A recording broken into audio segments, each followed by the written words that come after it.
Greetings, salutations. Unfortunately, I'm back with another video. Winter is upon us. Definitely.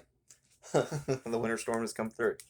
So, for those of you that are also in the Appalachians, I hope you're keeping warm. Got them wood stoves going and such. For those of you that are not, but you're still getting hit with winter storm, hope you're keeping warm. So, everybody stay safe. That's all I got to say. Use common sense. I cut my route short, my delivery route short yesterday. Only had two customers left. The way I saw it, I could hit them on Monday morning anyway. They'll be okay. Because I was not going to drive my tractor trailer around several more miles when people were already skidding and sliding off the hill. Beer truck guy almost went off the hill. So, and that was scary. But anyways, going to talk about this whole thing with dungeon tubing, which is an interesting misnomer to me because I feel like the majority of people that claim this particular label are also the same kind of people that don't do dungeon crawls because they feel like that is, quote, colonialism, end quote. So I feel like the term dungeon tuber is a very misleading one. So, but, and I find it terrible. I want to talk about, as a small channel, how to play the YouTube game a little bit. Because we have now reached a point in the hobby where people are starting to finally see the weaknesses of a lot of these channels that have made it big. And it's because they took a shortcut and they all released material on how to be newbie GMs or newbie players. Folks, this hobby is 50 years old. There is a plethora of resources online for free that people can go read if they care that much. I'm not saying don't put out any videos. I occasionally do them too. But that's not my entire catalog. And I feel like that's where a lot of these channels have fallen into. I felt like the Basic Expert had a great take on this, being that you can only tap into this so long before it's just outright you're just regurgitating the same stuff over and over again. How long can you keep releasing? Let's take a music analogy, okay? Now, let's say Metallica released the Black Album over and over and over and over and over again.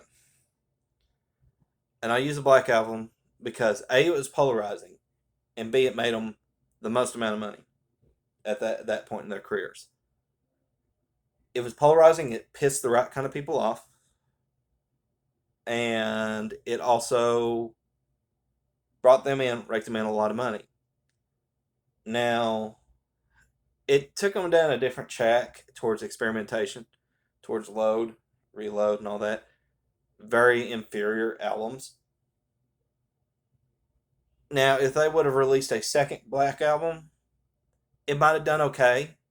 Probably wouldn't have done as well as the first one. If they released a third Black Album, it would definitely be inferior, and it would keep going downhill. Why? I use the Black Album because most people know what Enter Sandman is. People have heard Enter Sandman, or Sad But True, or Wherever I May Roam, which is one of my personal favorites, or The Unforgiven, another one of my personal favorites, or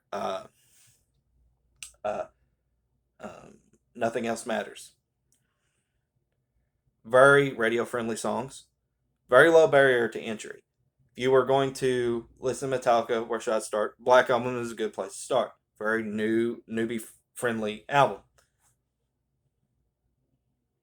It is not on the same technical musician level of, say, the Master of Puppets album, or even the Ride the Lightning album, which I felt like had some of their best musicianship. Although Cliff Burton was one of the main contributors and he had died after Master of Puppets. And granted, the first three albums, Kill 'Em All, Ride the Lightning, and Master of Puppets, there's this big controversy over Dave Mustaine's riffs and what is Mustaine's material and what is Kirk Hammett's material and what is James Hetfield's material. So we get into that, and but with the release of And Justice for All, even though Cliff was gone, we saw the musicianship was still technical. The title track was technically sound. One was their first big radio hit before the Black Album. Um, I felt like Friday's Insanity is one of my favorite songs, and it feels like it feels like something that could have came out on Ride the Lightning or Master of Puppets. Uh, but nothing that's on say um, not the same level as Orion or Call of Cthulhu or Fate of Black or any of that. But be that as it may, Black Album is a very beginner friendly album for somebody who's like, hey, I want to get into Metallica's catalog. What's the best album to start with? There you go. But if they would have released the Black Album over and over and over again, that would have quickly fell off very fast. But that's the same kind of approach that a lot of people have to this role playing hobby. They want to put out videos, and they want to put out something that's like the Black Album, and because it got them a lot of views, they're going to try to release another Black Album, and another Black Album, and another Black Album, and another Black Album, and they keep doing it for 10 years. The boom in popularity from 5e has been both a blessing and a curse. It's gotten a lot of people into the hobby. It's gotten a lot of people that shouldn't be involved in this hobby into the hobby. It's gotten people who just simply are ignorant, but they're trying to learn into the hobby. It got a lot of old schoolers back into the hobby, and a lot of people that were trying to release material on this hobby have tried to do so and saw their biggest boom with the rise of popularity of 5e. You have to learn how to play this game a little bit. Professor Dungeon Master showed where like the clickbaity nature of a lot of his videos is what gets him most views, which is a shame because I do like his module reviews. I do like his dungeon crafting, his terrain crafting, and stuff like that. Those are my favorite videos. But his more kind of pundit style approach on the political part, and that's what gets him the most views, and it's a shame. But I mean, I'm only one person, so I can like and comment all I want. But if nobody else is doing it, then I mean the writing is on the wall. That's what he's going to talk about is these more political kind of videos. It's one of the reasons why if you look at the descriptions of my videos, you will see a lot of hashtags. Hashtags are still very clickbaity, but they work. You will find in a lot of my videos Dungeons and Dragons, dungeon mastering, and I will never once use Dungeons and Dragons or the term dungeon master in those videos. This was something I figured out over the last year that if I do these hashtags, I get more views. Now, I'll sometimes throw in another rule set, Basic Fantasy, or White Box, or Castles and Crusades. Sometimes I'll just throw in an Umbrella OSR, Game Master. I'll throw those in alongside the Dungeons and Dragons and Dungeon Mastering and DM and stuff like that. We want you to view. I want you to view my videos, whether you like them or not, because it gets me engagement. That being said, this is not my source of income. I don't make any money from this. I just do it as a hobby and I feel like it's fun.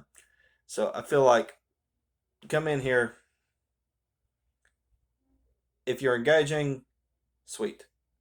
I enjoy that because that means that like people are liking what I do. The approach that I've done though is I don't like to talk about the politics or the goings on, the news within the hobby because I simply don't care as much. I don't give a rip about Jeremy Crawford or Chris Perkins or Mike Merles. I really don't. Or Monty Cook. I don't give a rip about any of them.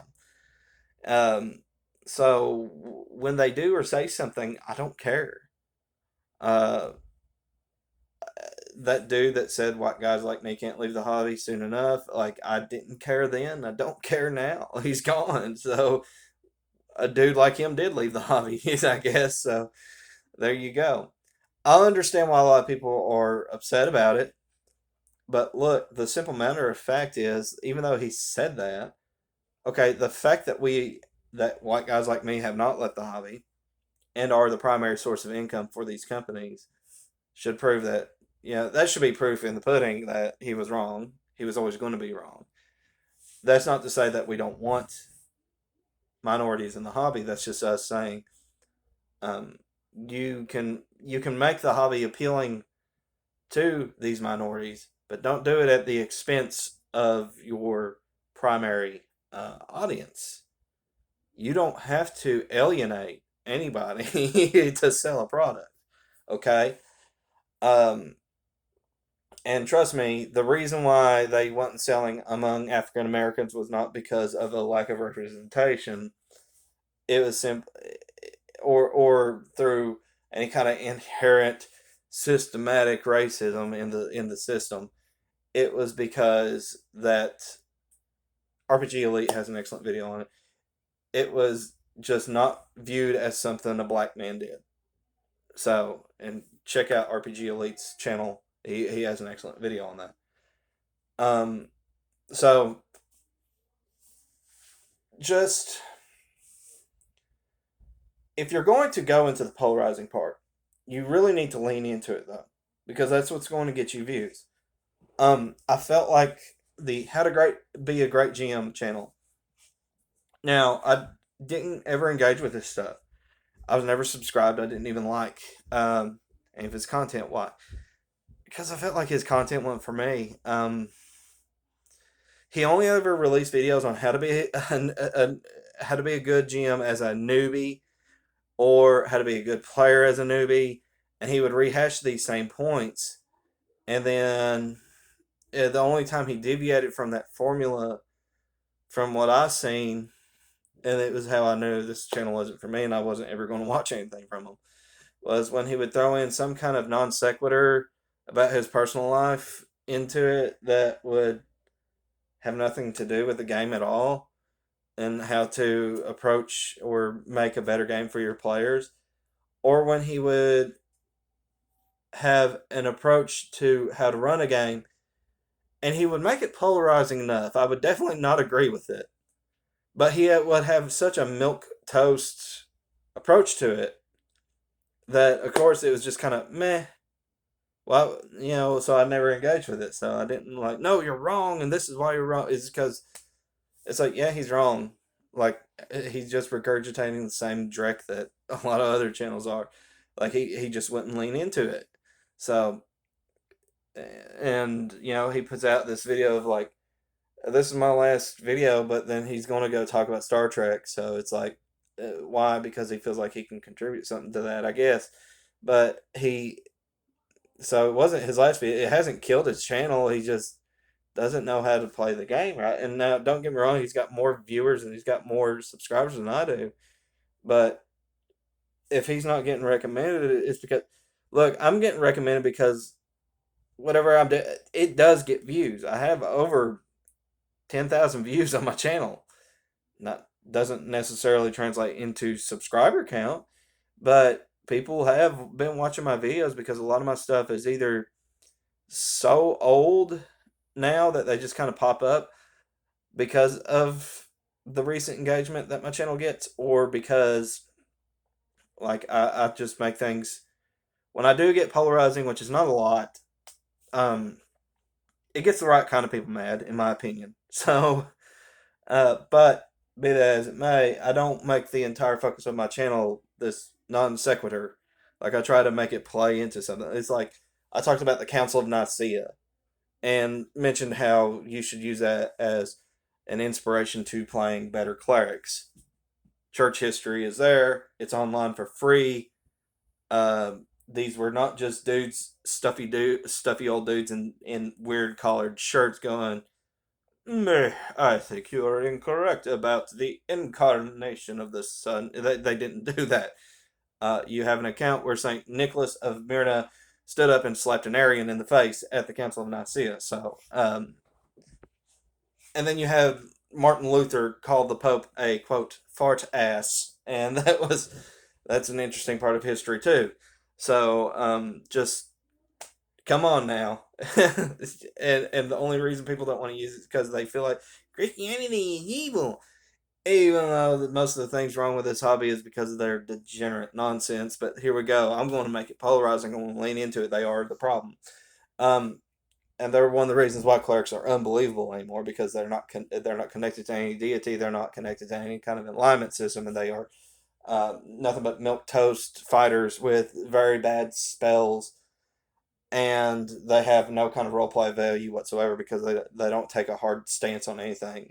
I'm sorry, but if you trap a Jew and a Jewish rabbi and a Catholic priest and a Presbyterian elder and a Mormon brother in the same room long enough, there's going to be arguments. Almost right off the bat, there's going to be arguments. And there's a very good chance that if you lock the door and just left them long enough, one of them is probably going to come out alive and everybody else is going to be dead. That's just the way it is. So, why we should pretend in this universality within our role playing games when it comes to religion is weird to me, and it reeks of this really milk toast approach to gaming that doesn't interest me. I'm sorry, but a wizard should not be willing to just share his knowledge with anybody either. He should definitely be very secretive about it and be like, "No, this is mine. I earned it."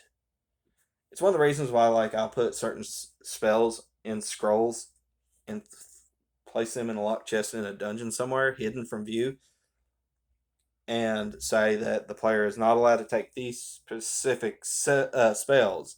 It's because I want these spells to mean something when they do find them. I want this to be lost knowledge.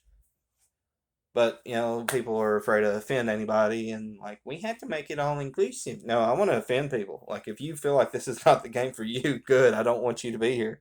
But if you're like, huh, that sounds like an interesting challenge, you're the kind of player I want. So there you go. Anyways, I'm rambling. But that point is to provide the whole idea that if you're going to put forward a polarizing idea, you should really lean into it instead of taking this milk toast approach of like, well, I don't mean to offend anybody, but because that's one of the reasons why why that channel has suffered. When your subscriber count doesn't match your viewer count, you're doing something bad, and you want higher viewer count than you want subscriber count. I have a higher, pardon me, uh, way higher viewer count. Again, tens of thousands of views, even though I'm a smaller channel. 250 odd subscribers last time I checked. So there you go. Versus this dude with thousands of subscribers, but only hundreds, if that, of views. It's like maybe your approach is bad. Maybe you should quit putting forward these newbie GM advice. Instead, appeal to an audience where they've been running a game for a while, but they're looking to make things more practical and easier. One of the reasons why I put forward some of my maps is to show that this is really not that hard. I'm not an artist. The only creativity I have is I'm a musician. I love music. I play the banjo, the guitar. Used to play harmonica. I don't have the lungs for it no more. I'll pluck up a bass occasionally, if I feel like doing some rhythm stuff. And, plus, I really love Geddy Lee riffs. Uh, I'm biased, so he and I share the same birthday. But, be that as it may, uh, I did it to prove that you don't have to be like this master artist to draw these dungeon maps. And indeed, you don't even have to make them as complicated as I do. But I also try to put forth like, hey, this is very practical. Anybody can do it. I'm not special. Here's how I did it. And a lot of people criticize blocky rooms, but I want you to do a little bit of an experiment. Walk around your house and see how many round rooms you have, and you'll have my answer to that particular criticism. And while you're at it, take a look at how many octagonal shaped rooms you have. So, and there you go. But I'm also not opposed to having weird shaped rooms. I'm not opposed to dungeon weirdness. You just have to use them sparingly because they quit being weird, they quit being special. If every room has a dense fog in it, well, then it's going to be boring because nobody can see anything. However, you can have a region of the dungeon that has that. You can have a region of the dungeon that has a flammable gas coming in. You can have just make sure that you use it sparingly enough so that A, it keeps tension high, but B, the players don't get sick of it, and C, whenever they get out of those areas, the tension is released. Like, this is a very basic part of adventuring, right? It's like the point is to have tension, have rewards, have risk, but also let that be released. You do not have to be a story gamer to understand that. You do not, and I've always been a proponent of you don't have to have everything random. I like a nice balance. There is an extreme on one side that's totally wrong, where nothing is random, and there is another extreme on the other side where everything has to be random, and they're totally wrong. You do not have to have total random gonzo-ness. I like mythic dungeons. I do. I think they're cool. But I don't want all of my dungeons to be mythic living dungeons, okay? I don't like that for everything. I want one of them in the overworld. And everything else I want to have a theme. For example, if I'm going to build a temple to an evil deity with a human cult, I'm not going to build it like a goblin cave. I'm not going to build it uh, like a bandit's keep. Uh, I'm not going to do it that way. So I have an idea of a design in mind based off of what my experience is of looking at churches, looking at Jehovah's Witness kingdom halls, looking at if you've never seen a Mormon church, they're quite grand. They put a lot of Catholic ones to shame, a lot of Catholic cathedrals to shame. Uh, Jewish synagogues, uh, Muslim mosques, uh, especially the ones with the towers. Those are kind of wild and look like, hey, if I put this in my adventure game, that'd be cool. And look, that's another thing I want to talk about too. Because hey, if I'm going to be polarizing on one point, I'm going to be polarizing on this point. Cultural appropriation. Shut up about it. Nobody owns anything. Nobody has a copyright to a mosque. Nobody has a copyright to a temple. Nobody has a copyright to a church. Okay, you can get online and use these things. Okay, they're cool. I use a lot of blueprints and layouts from medieval monasteries for a lot of my temples and churches in my games. I use a lot of house blueprints they were very simplistic, and I use them in my games. So nobody owns the rights to any of these. It's not a cultural appropriation to use them, and it's not cultural appropriation to put a stinking Wendigo in your game. I'm tired of people saying it is. The Native Americans did not own it. It is an Appalachian thing, and Appalachia is much bigger than the Native Americans. Okay? So that's how you lean into controversy, and that's how you lean into being this polarizing figure. So quit taking a milk toast approach to your videos, and you'll find you'll have more engagement. So, as always, guys, I'm going to cut it here because you listen to me ramble on like an idiot for almost 25 minutes now. So, I want to say take care, God bless, see you on the other side. And of course, with the weather the way it is, because it looks like we've got about close to a foot of snow outside. Stay safe, stay warm. Make sure you keep your faucets dripping, okay? So, and hopefully you keep power. So, um, and definitely, I hope y'all have food. Um, so, yeah, definitely take care of yourselves out there. So, means nothing. Game means nothing when people are not coming back to play because they went outside and drove like an idiot. because I decided that they could speed down a patch of road that they thought was clear, but turned out to be covered in black ice. So, anyways, again, guys, take care. God bless. I'll see you on the other side.